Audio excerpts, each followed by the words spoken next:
Nations League.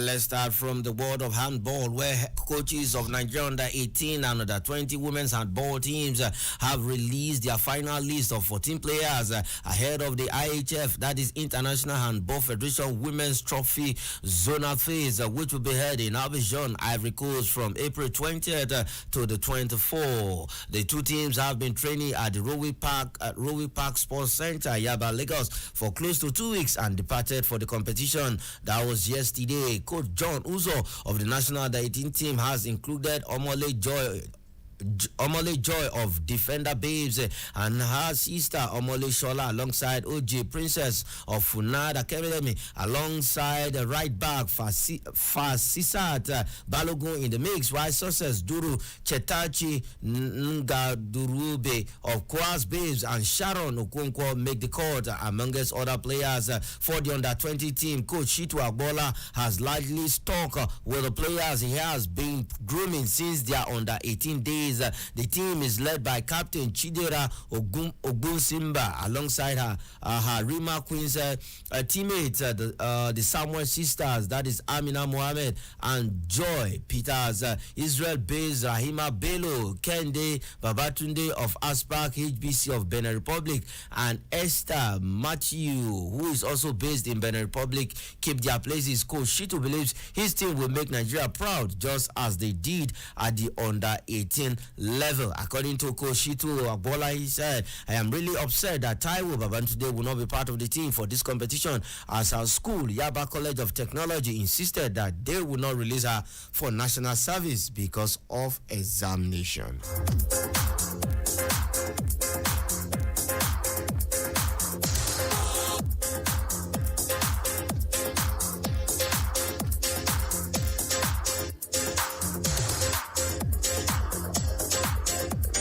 Indeed, get your certificate first and you can chase your sporting career.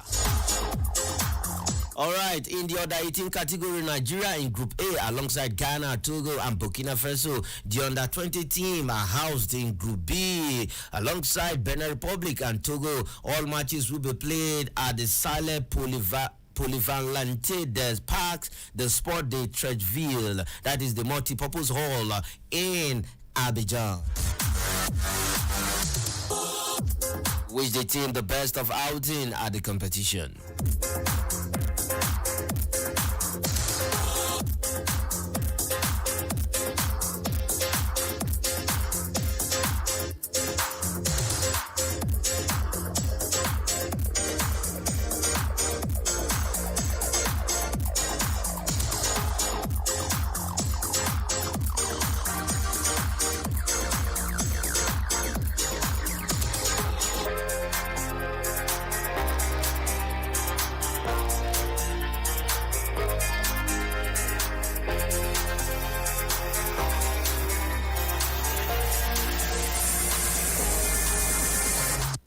This time around, we'll switch to football, but still on the cadet teams, the cadet national teams of Nigeria. This time, we'll stop by in the Flying Eagles camp, where Coach Aliu Zuberu has named his final 24-man squad for this year's Under-20 AFCON in Egypt, with goalkeeper Ifeanyi Hakot, defender and captain Daniel Bamayi, midfielder Suleiman Alabio Jojo, and forward Parobo Arihi topping the selection. The tournament will be be played in Egypt from April 27th to May 18th, 2025. Zubeiru's list has 3 goalkeepers, 5 defenders, 6 midfielders, and 10 forward. Harcourt is joined between the sticks by Rufai Abubakar of Mavlon FC and Soliu Aja Yakub FK Novi Pazar Serbia. The defenders include Bameyi, who plays for Bayelsa United, Adamu Megere of Academy Warriors, Odinaka Okoro, Sporting Lagos, Emmanuel Chuku, TSG 1899 Hofim of Germany, and Chigoze Michael Ijiofo of Katsina United. Academy Warriors midfielder Alabi Caleb Ocheduku, NK Ujanik Pula, Croatia, Israel Isaac Ayuma of NK Istra, Croatia, Simon Kletus of Mavlon FC, Walu Ibrahim, Aqua United, and Shafiu Adamu Duguri Wikitoris make up the midfield.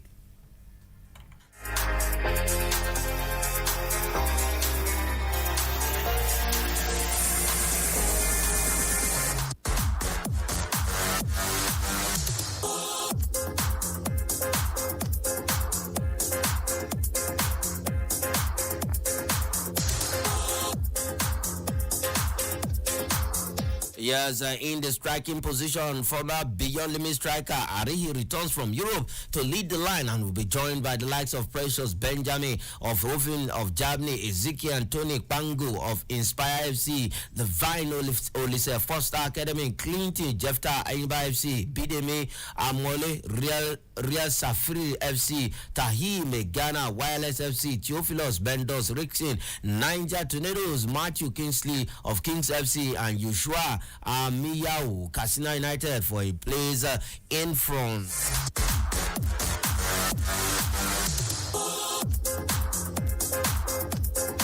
Flying Eagles, who are 7-time champions and 2-time World Cup runners-up, will depart the shores of the country on Sunday, where they are expected to play a couple of friendly matches before their opening game against Tunisia in Cairo on Thursday, May 1st. 3 days after the clash with the Tunisians, the Flying Eagles will take to the pitch Morocco, also in Cairo, before rounding off their group phase experience against Kenya on Wednesday, May 7th. Nigerians were drawn in Group B, where they will face Tunisia, Kenya, and Morocco as they hope to win their 8th continental title. The Flying Eagles were formerly drawn alongside Egypt, South Africa, and Morocco, but a new draw was occasioned by the withdrawal of Ivory Coast from hosting. All 4 semi-finalists at the tournament in Egypt will fly Africa's flag at this year's FIFA Under-20 World Cup, which will be played in Chile from September 27 to October 19th, 2025. We wish the Flying Eagles well in the tournament. Let them come back home with the 8th title. We know what Coach Ali Zubeiru can do.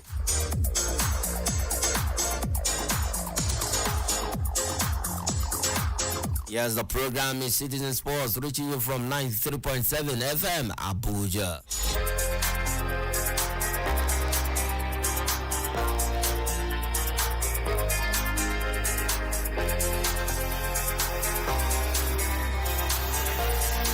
Let's go for this breather and we will be right back.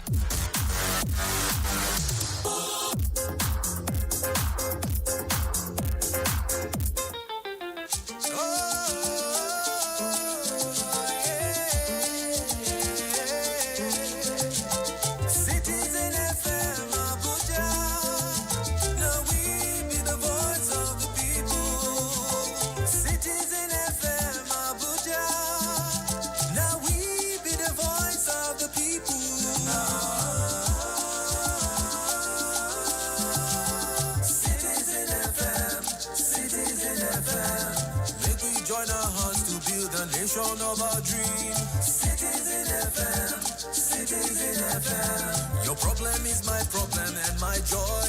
Citizen FM, Citizen FM. Your problem is my problem and my joy is your joy. Citizen FM, Citizen FM. Shake it, shake it. Citizen FM, Citizen FM.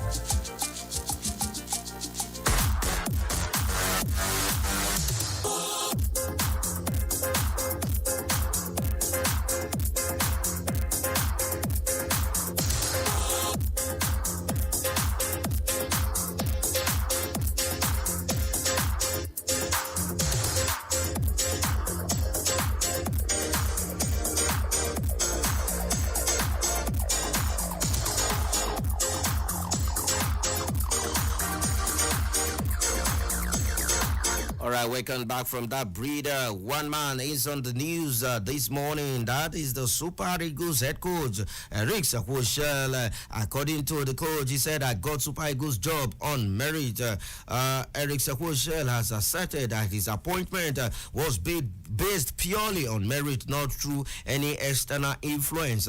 The French-born tactician was named head coach of the three-time African champions, that's the Super Eagles of Nigeria, following the departure of interim boss Austin Ugweven. Speaking with sports journalist, Shea revealed that he went through the same application and interview process as any other candidate. According to him, according to his words, he said, when I left the Malian team, the NFF issued a call for application. I applied like any other coach. Then came the interview. I was invited to a coaches conference where I presented my project, vision, and philosophy. I thought things would move faster, but due to certain events, I had to wait.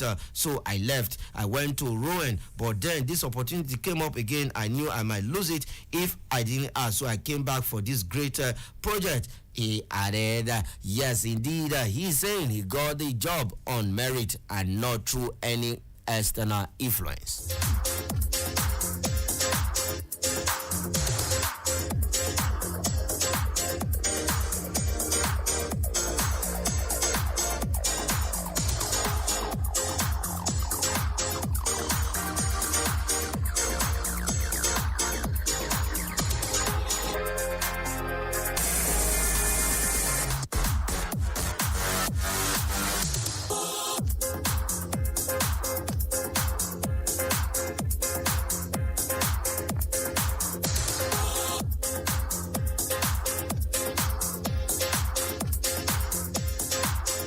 Still on the Super Eagles, when one man believes that the Super Eagles can still make it to the 2026 FIFA World Cup despite the Super Eagles facing a tough challenge in their qualifying group. Former Nigerian international Seyi Olofinjana remains confident in the team's chances of securing a spot at the 2026 FIFA World Cup. A recent draw against the Warriors of Zimbabwe has further complicated Nigeria's path to qualification. However, Olofinjana, a former Wolverhampton Wanderers midfielder, believes the Super Eagles still have what it takes to make it.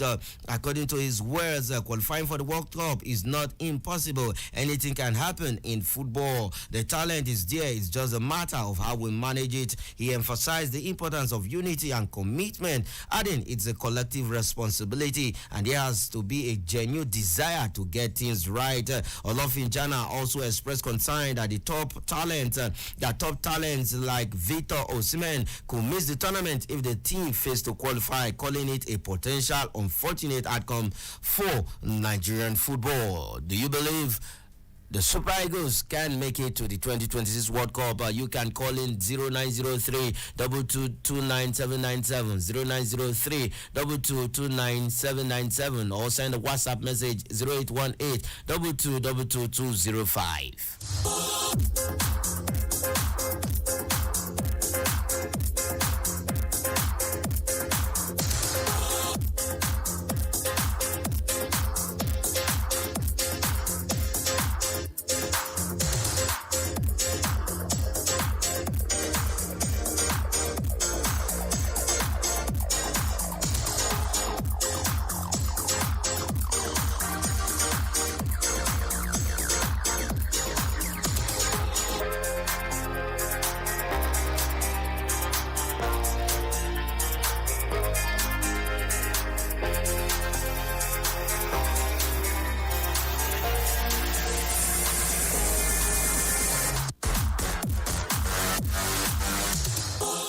Let's take this story from CAF, where the final of the CAF Under 17 African Cup of Nations AFCON between host Morocco and Mali have reversed kickoff time of 3 p.m. to 2 p.m. on Saturday, 19th April 2025. The fixture has originally been set for 8 p.m.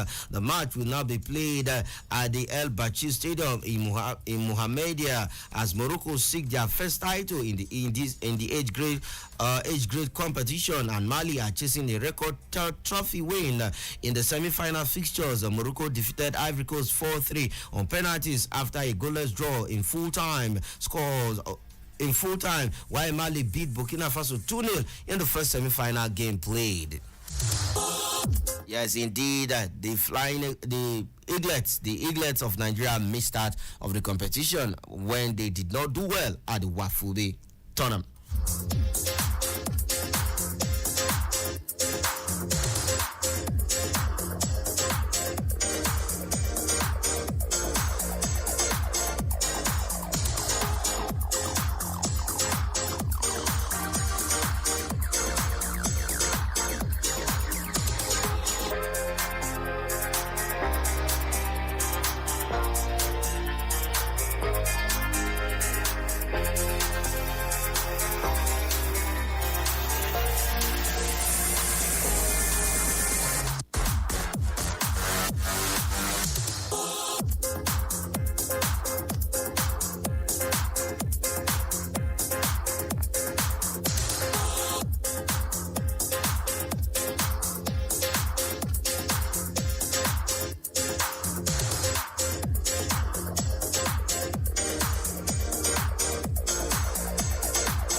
Yes, in the way of stopping crowd violence, hooliganism in Nigerian club football, justice have been served in Lafia as the Chief Magistrate Court on Thursday sentenced a football fan, Bashir Bala, to 3 months imprisonment with an option of fine for assaulting Vincent Temitope, a player of Plateau United Football Club, according to reports emanating from Lafia over the week.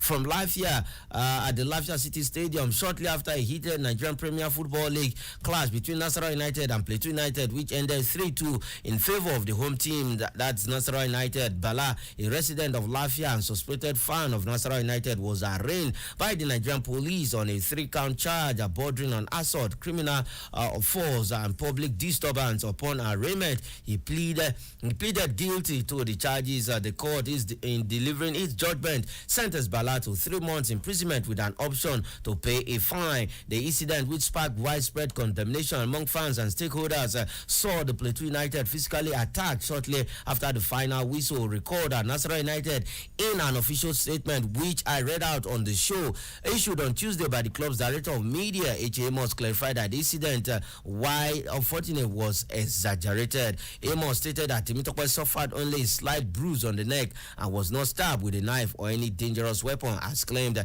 He explained that eyewitness accounts confirm that the suspect involved in the altercation, one Bashir Bala, used his sharp fingernails during a scuffle after the player allegedly attempted to hit a spectator with a plastic chair. However, contrary to earlier reports suggesting that Temitope was stabbed, the club has confirmed that he only sustained minor injury. Temitope, who has since resumed training with his teammates, debunked disturbing rumors, saying he is focused on helping his team in upcoming fixtures.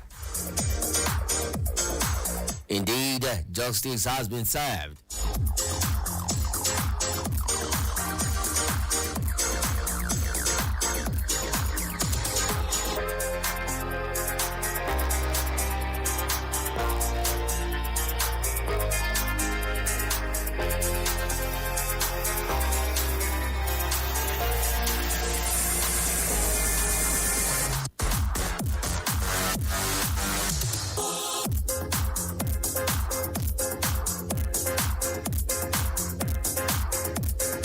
Alright, let's quickly take this one-born story from the MPFL before we switch to Europe, where Ondo State Governor Lucky Ayedatiwa has revealed that the Nigerian Premier Football League side, Sunshine Stars of Akure, will play their next home match in Akure Township Stadium. Sunshine Stars are currently playing their home games at the Dikpo Dinner Stadium in Ijebu-Ode, following ongoing renovation at their home ground, the Akure Sports Stadium. Sunshine Stars' next home game is against Katsina United. Ayedatiwa said all hands hands are on deck to ensure that the team maintains its top flight status. According to the governor, he says Sunshine Stars will play their next home game at the Ondo State Sports Complex in Akure. The winner Waves are currently occupying 19th position on the Nigerian Premier Football League table with 38 points from 33 matches as we head straight to match day 34 in the Nigerian Premier Football League. If nothing happens, definitely this team will be relegated. All right, it's now time we'll switch our attention and we'll go straight to Europe.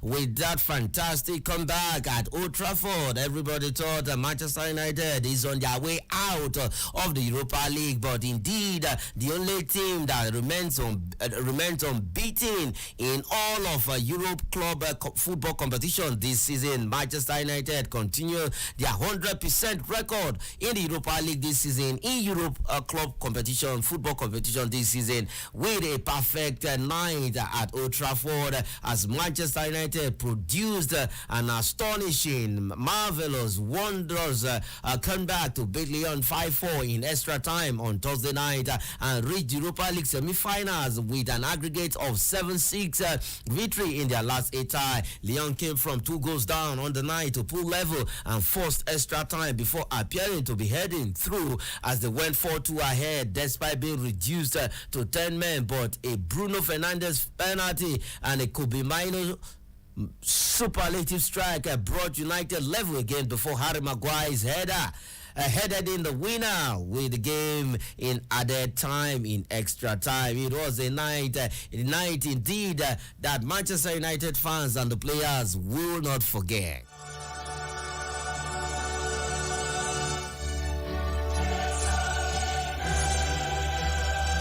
When it comes to champions, indeed, champions know what to do on the night when they are called to duty.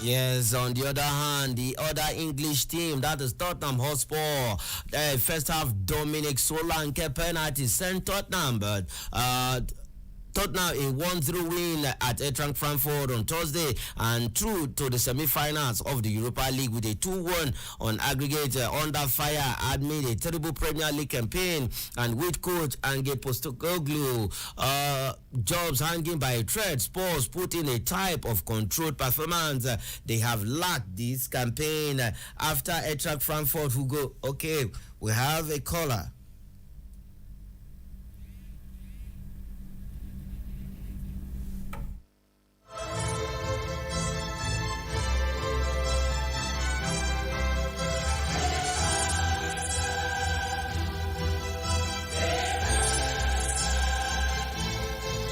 All right. right, please do well to come back to call back. The number is 0903 222 0903 222 That's the number to call in. If you're a Manchester United fans, how happy are you this morning? Let's talk about all of that happened last night in the UEFA Europa League. Yes, after Frankfurt Hugo Tikite and Spurs match still traded first half chances. Home goalkeeper Carl Santos nasty collusion in the box with James Madison brought Solanke to the sport. Without a goal since January, Solanke made no mistake, giving Spurs the lead in front of Frankfurt's Raukos Northwest Cove. According to after that, the winning will prove a stay of execution for Postecoglou, keeping a live sport chance of reaching the final in Bilbao, along with the coach of Malin guarantee of winning the title in his second season at the club. The coach praised centre-back Christian Romero and Mickey van der Ven, calling them a big part of what we do and adding, I thought the whole back four were magnificent. Kitike is a top striker and they kept him quiet.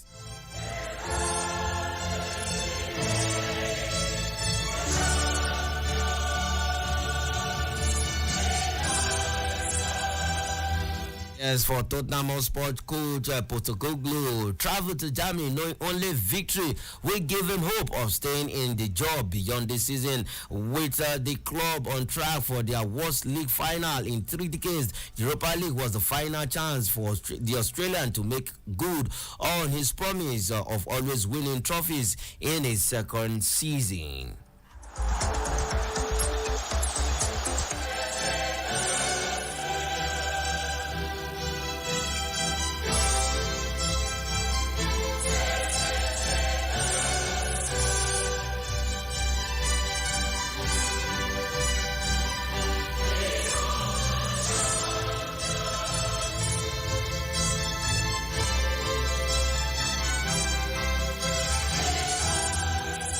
0818-222-205 is the WhatsApp number that you can send your message, the messages this morning, or call 0903 29797 and let's feel your pulse. Manchester United fans, we want to hear your voice on Citizen Sports this morning.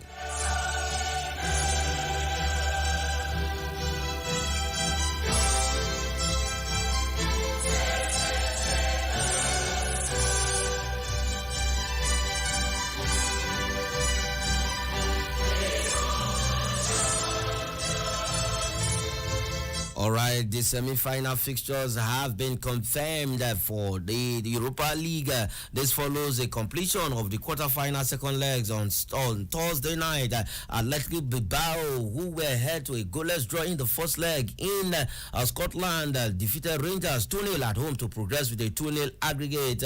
Ohian Sangset and Nico Williams scored for the La Liga side as they booked their spot in the final four. They will now take on Manchester United, who needed an extra time to see off Lyon 5-4 to 5-4 on the night and 7-6 on aggregate. Dominic Solanke scored the only goal of the night as Tottenham beat Frankfurt 1-0 in Germany, and Postecoglou's men go through on the 2-1 aggregate after the first leg ended 1-1 in North London. They will now take on Bodo Glimt in the second semi-final after the Norwegian club eliminated Lazio on penalties. Sorry for our own Super Eagles midfielder, that's Dele Bashiru of Lazio.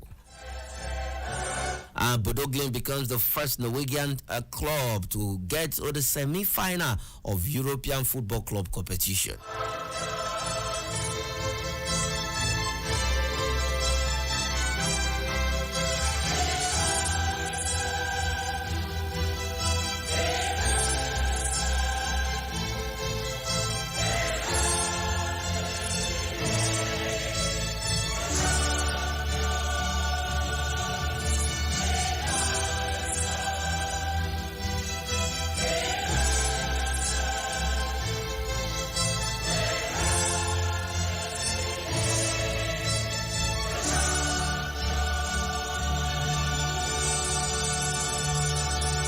Let's look at this story from Manchester United, where there are more famous comeback wins in Manchester United history than their 1999 Champions League triumph. That night at the Nou Camp, Teddy Sheringham, Ole Gunnar Solskjaer struck in injury time to overturn Bayern Munich's early 1-0 lead and win European club football most coveted prize. While Thursday night's dramatic and unexpected comeback victory against Lyon in the Europa League quarterfinals is not of the same magnitude as that famous night 26 years ago. It has motivated Red Devils boss Ruben Amorim to experience such moment himself. I was watching, according to Amorim, he said, I was watching again the 1999 documentary to have some inspiration for this moment after 5-4 win against 10-man Lyon, during which United scored 3 goals in the final 6 minutes of extra time to seal a 7-6 aggregate win. It was a great night, 4-2 with one more player. You think it's over, but here it is never over. I felt here everything is possible. United are 14th in the Premier League, but despite the disappointing season, they are just 3 games away from a European trophy, and with it, direct access to the Champions League come next season. Can Manchester United save their season by winning the Europa League? If you believe they can win it, 0903 2229 797 0903 29797, or you send it a WhatsApp message 0818 222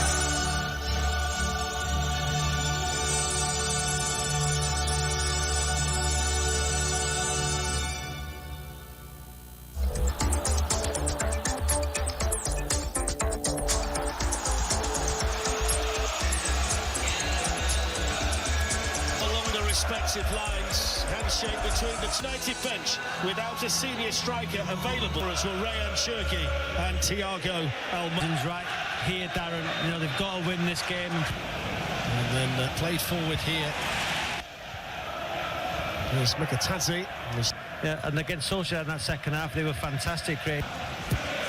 So in from Bruno Fernandes. Sixers tonight, that was the question. But Robbie was Rasmus Højlund, Bruno Fernandes, Garnacho was the top. Dalot onto his captain. Back to Bruno Fernandes, Manchester United on the move, but he just nice take by Garnacho, pulled back, Ugarte!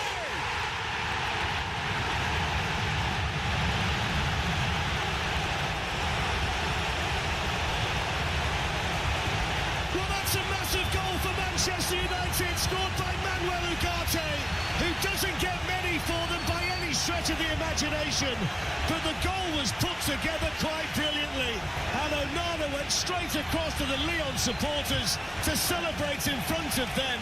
It's the perfect start for Manchester United, and they have the lead. Manchester United have got their tails up here. So here's Moussa Niakate. Toliso's lost it, here's Casemiro! That's a fantastic save, you know, from Perry, who just got his fingertips to that. That might just have kept Lyon in the time. Scooping one into the Manchester United box. Tolisso. Rayan Cherki is in behind them. The first danger for United tonight. Good block though by Maguire. But that's just a Luko involved. Cool finish, by the way, from... There would start. Bruno Fernandes with the... And now they can counter-attack with their captain. And we're going to get a yellow card here for Rayan Cherki. And then digs out the forward outside in Mazraoui. And the goalkeeper. This is Akuoko, who he's had the ball in the final third and tried to step to something. Here's Højlund. And then smashed over the bar by Dalot. They've got that look of... And Cherki swings the corner in. It's powered towards the Manchester United goal. by Akuoko and tips to final tonight. Manchester United, a new record for an English club. Musa Niakate, and he's still going, Garnacho. Now the former Forest defender makes the block. That's a mission here. This is Mikatadze. Down goes. It's the right-footed ball. They can utilise that.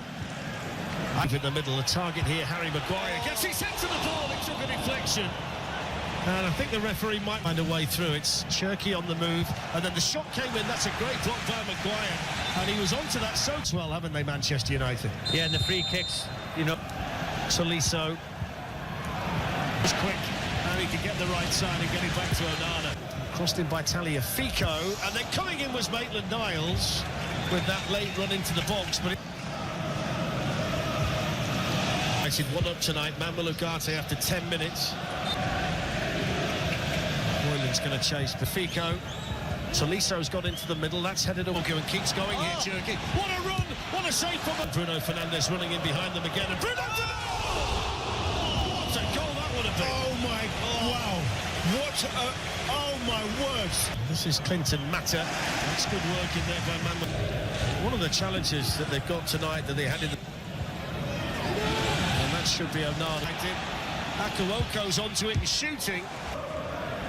Maguire's tried to play it this time, Maitland. Cherki couldn't get it, pushed to Dorgu, slides it through the 6-yard box and nobody on. Bruno Fernandes getting there for a little short on the ball. Garnacho in the pocket, shooting, deflected off Niakate, and behind for the corner. Bruno Fernandes! Off the outside of the boot with too much swerve in the end. I think that was the problem. Apology from the Manchester United skipper for the pass. So the corner taken by Bruno Fernandes. Goalkeeper Ugarte. It's Hoyland. Garnacho's around. Fernandes, he's boomed this one in towards Maguire. Gets his head to that ball. He's got his back to goal. He's not as effective. Maguire sends it forward and Dallow's in. Angle side. Dallow scored!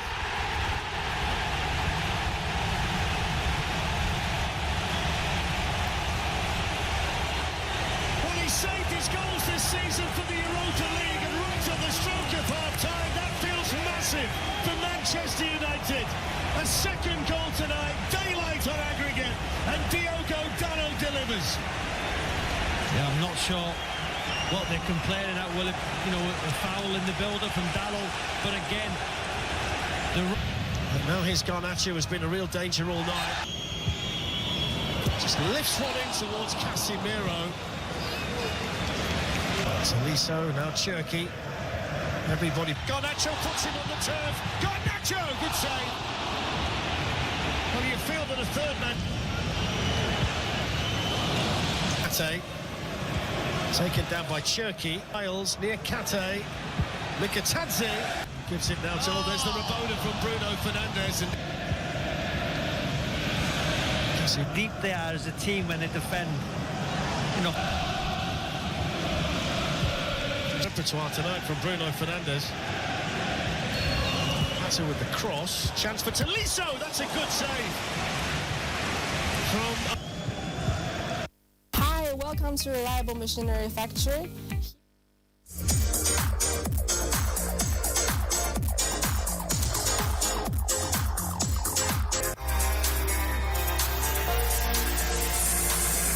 Manchester United will play Athletic Bilbao in the semi-finals, while Tottenham Hotspur battle Bodo Glimt of Norway.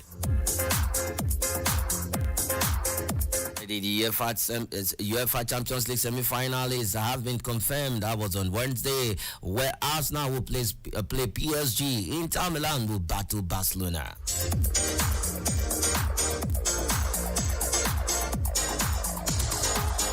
Is he coming home? Is he coming to England? Is that left to be seen? Who makes it past the semi-finals? We have 3 English clubs in the Europe Club competition. In all of the 3 Europe Club competition this season, Chelsea is also through to the Europa Conference League semi-final.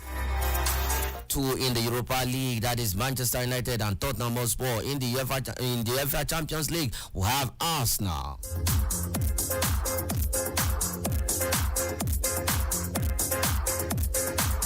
It's going to be Manchester United and Tottenham Hotspur playing the final in Bilbao.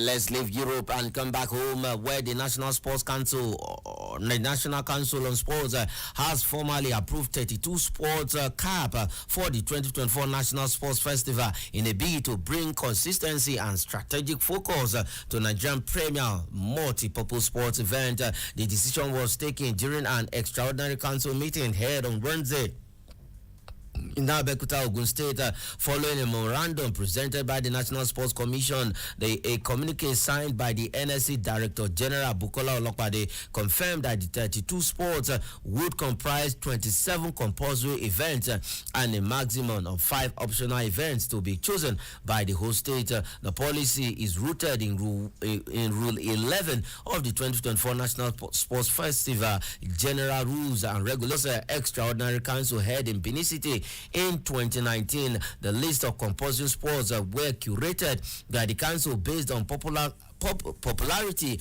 across Nigerian 36 states and the Federal Capital Territory (FCT), as well as historical participation at previous festivals and the country's performance in those sports at the international level. The 27 compulsory sports represent a core of Nigeria's competitive and developmental priorities, include athletics, badminton, basketball, beach volleyball, boxing, chess, cycling, football, gymnastics, handball, hockey, and judo. Others are karate, kickboxing, kung fu, para-athletics, para-powerlifting, para-table tennis, scrabble, squash, swimming, table tennis, taekwondo, tennis, volleyball, weightlifting, and wrestling. The host state will have the flexibility to select up to 5 events from a pool of 25 optional sports to complete 32 sports program.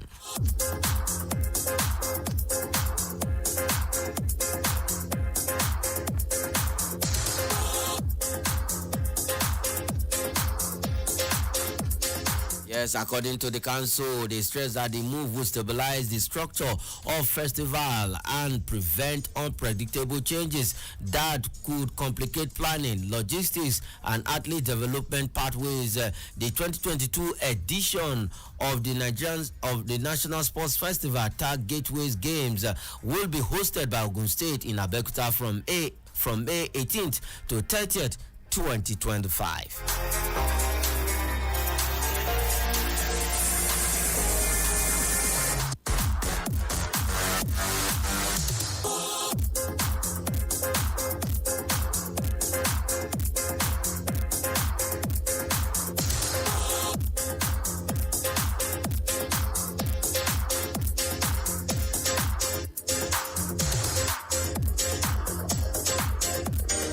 Let's look at this tennis story where top seed Carlos Alcaraz eased into the quarterfinals of the Barcelona Open with a straight set win over Laslo Dijere. Spanish world number 2 Alcaraz, who triumphed at the Monte Carlo Masters last week, won 6-2, 6-4 against Serbia's unseeded Dijere. Alcaraz won the first 5 games and produced 8 unanswered winners in a dominant first set. The 4-time Grand Slam winner suffered a blip in the second, falling 4-2 behind before securing the final 4 games to triumph.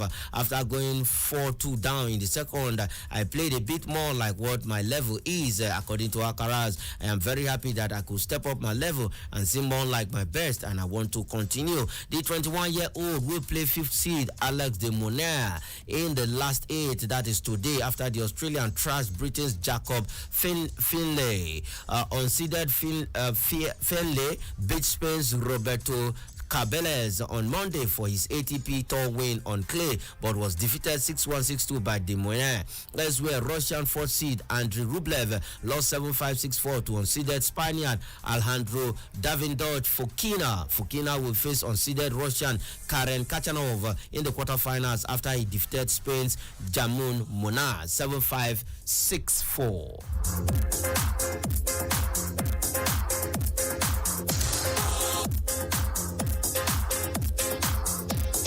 This is where we'll be leaving it on the show, but we will leave you in the hands of Manchester United at Old Trafford. The electrifying night, the boos, the cheers, the noise from Old Trafford, the theater of dreams will leave you there so that you can savor the moment. If you missed any action, you can savor the moment on Citizen Sports. Citizen Sports returns on Monday, same time with me, Emmanuel Fashimi.